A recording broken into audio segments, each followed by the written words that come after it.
আসসালামু আলাইকুম, কেমন আছেন ভিউয়ার্স? আশা করি আল্লাহর রহমতে ভালো আছেন। আমিও আল্লাহর রহমতে ভালো আছি।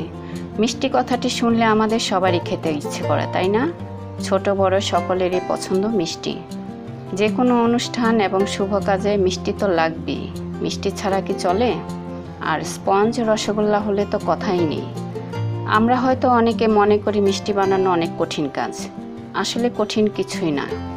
সঠিক পরিমাণ এবং সঠিক পদ্ধতি ফলো করে আপনিও বানিয়ে নিতে পারেন পারফেক্ট স্পঞ্জ রসগোল্লা।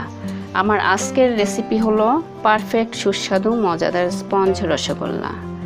কিভাবে হাতের কাছে থাকা মাত্র 3টি উপকরণ দিয়ে সুস্বাদু মজাদার স্পঞ্জ রসগোল্লা বানানো যায়, সেই রেসিপিটি আমি আজকে আপনাদের দেখাচ্ছি।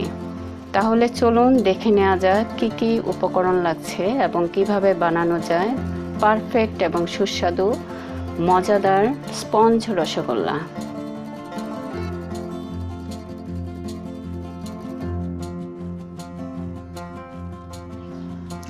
যে কোনো মিষ্টির প্রধান উপকরণ দুধ নিয়েছি আমি এখানে 3 কাপ, চিনি নিয়েছি 1 কাপ শিরা করার জন্যে, ভিনেগার নিয়েছি আমি ছানা করার জন্য 3 টেবিল চামচ।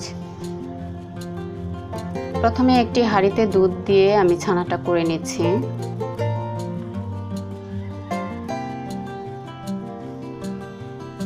আমি এখন চুলাটা অন করে দিচ্ছি, মিডিয়াম আঁচে রাখছি আমি চুলাটা।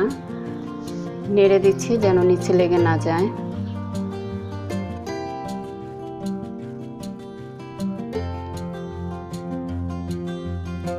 খেয়াল রাখতে হবে নিচে যেন না লেগে যায়, শর্ট যেন না পড়ে, সেটাও খেয়াল রাখতে হবে। আমি একবার ফুটে উঠলেই ছানা করে নিব। ফুটে উঠেছে, আমি এখন চুলার আঁচ মিডিয়াম এবং লো হিটের মাঝামাঝি রেখেছি। নেড়ে দিচ্ছি যেন শর্ট না পড়ে।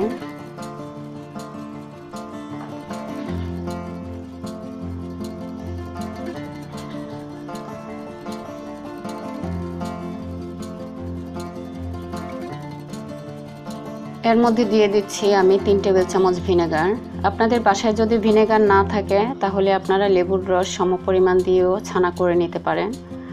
ভিউয়ার্স, এখনও আমার চ্যানেলটি যারা সাবস্ক্রাইব করেননি প্লিজ সাবস্ক্রাইব করে নিন আমার পরবর্তী মজার রেসিপি পেতে, এবং পাশে থাকা বেল আইকনটিতে ক্লিক করে পাশে থাকুন। আমি 2 মিনিট সময় দিচ্ছি দুধ জমে ছানা হওয়ার জন্যে। আস্তে আস্তে দুধ জমে ছানা হয়ে যাচ্ছে, দেখতে পাচ্ছেন হালকা সবুজ রঙের পানি দেখা যাচ্ছে। আমি বেশিক্ষণ চুলায় ছানা রাখবো না, তাহলে ছানা সিদ্ধ হয়ে শক্ত হয়ে যাবে। ছানা সিদ্ধ হয়ে গেলে মিষ্টি ঠিকমতো হয় না। আমি ছানা একটি নেটের কাপড় দিয়ে ছেঁকে নিচ্ছি। আপনারা আপনাদের পছন্দ মতো পাতলা যে কোনো কাপড় দিয়ে ছানা ছেঁকে নিতে পারবেন।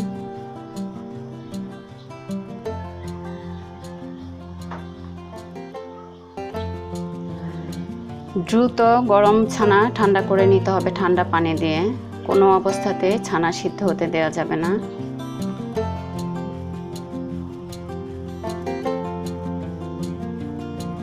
নেটের কাপড়ের 2 পাশ দিয়ে মুড়িয়ে আমি উপরে আলতোভাবে চাপ দিয়ে কিছুটা পানি ঝরিয়ে নিচ্ছি। একটা কথা খেয়াল রাখতে হবে, কখনো মিষ্টির ছানাতে চাপাচাপি করা যাবে না, তাহলে ভিতরে ছানার মধ্যে যে তেলটা আছে ওটা বের হয়ে গিয়ে ছানা ড্রাই হয়ে যায়। আমি এই অবস্থায় ছানা রেখে দেব পানি ঝরার জন্য 10 থেকে 15 মিনিট। পুরোপুরি পানি ঝরাবো না, স্পঞ্জ রসগোল্লার ছানাতে কিছুটা পানি থেকে যাবে।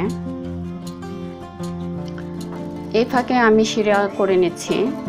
শিরা করার জন্য আমি 6 কাপ পানি দিয়েছি আর এলাচ ফাটিয়ে দিয়ে দিচ্ছি এর মধ্যে।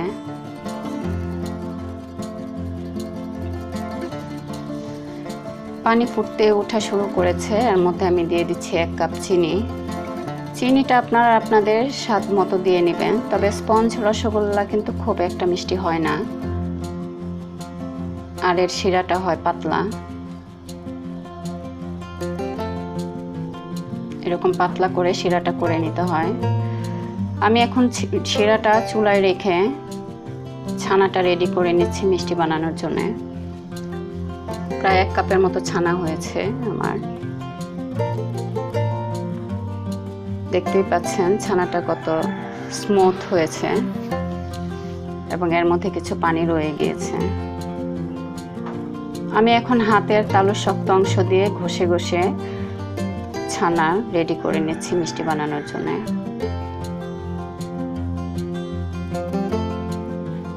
ছানাটা ঠিকমতো হলে মিষ্টিটাও ঠিকমতো হয়।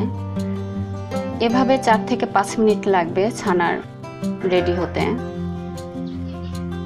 ছানা হয়ে গিয়েছে, আমি খুব মিহি করিনি কারণ আমি স্পঞ্জ রসগোল্লাটি কচকচে চাচ্ছি না, আমি স্মুথ চাচ্ছি কিছুটা।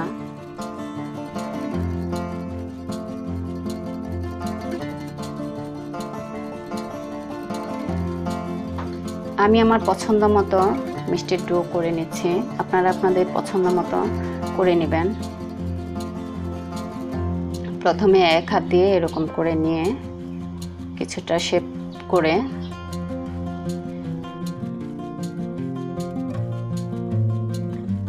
তারপর হাতের তালু দিয়ে আলতোভাবে ঘুরিয়ে ঘুরিয়ে মিষ্টি বানিয়ে নিতে হবে। আমি আরও একটি করে দেখাচ্ছি, কোনো রকম চাপাচাপি করা যাবে না, আলতোভাবে ঘুরিয়ে ঘুরিয়ে এভাবে মিষ্টির আকারে ডোগুলো রেডি করতে হবে। এর মধ্যে ফেটে গেলে বুঝতে হবে যে আপনার ছানা মথা হয়নি, ছানাটা আর একটু মথে নিতে হবে।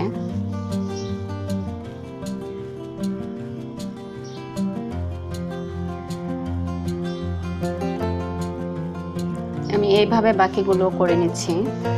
আমি যে পরিমাণ ছানা নিয়েছি এতে আমার 7টি ডো হয়েছে। আপনারা একই সাইজের আর একটু ছোট করলে 8 থেকে 9টি মিষ্টির ডো হবে।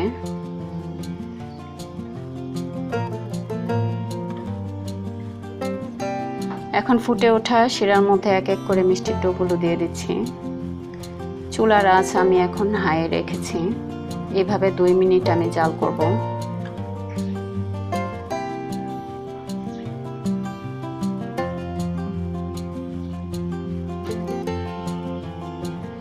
দু মিনিট পর আমি একটি ঢাকনা দিয়ে ঢেকে মিডিয়াম আঁচে 10 মিনিট জাল করে নিচ্ছি।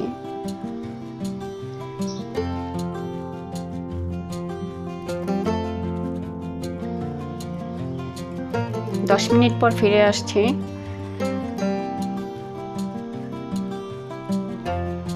ভিউয়ার্স, দেখতেই পাচ্ছেন মিষ্টিগুলো ফুলে কত বড় হয়ে গিয়েছে। তবে এতটা বড় থাকবে না, শেষ পর্যন্ত মিষ্টির রস ঢুকে এবং ঠান্ডা হয়ে আরো কিছুটা চুপসে যাবে।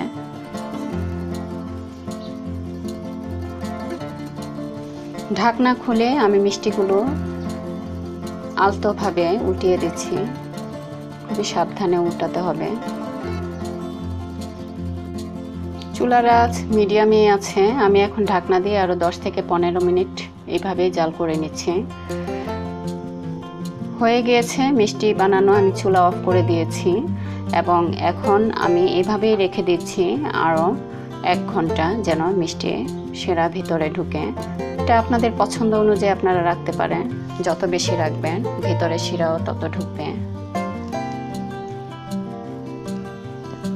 1 ঘন্টা পর আমি ঢাকনা খুলে মিষ্টিগুলো একটি বাটিতে তুলে নিচ্ছি।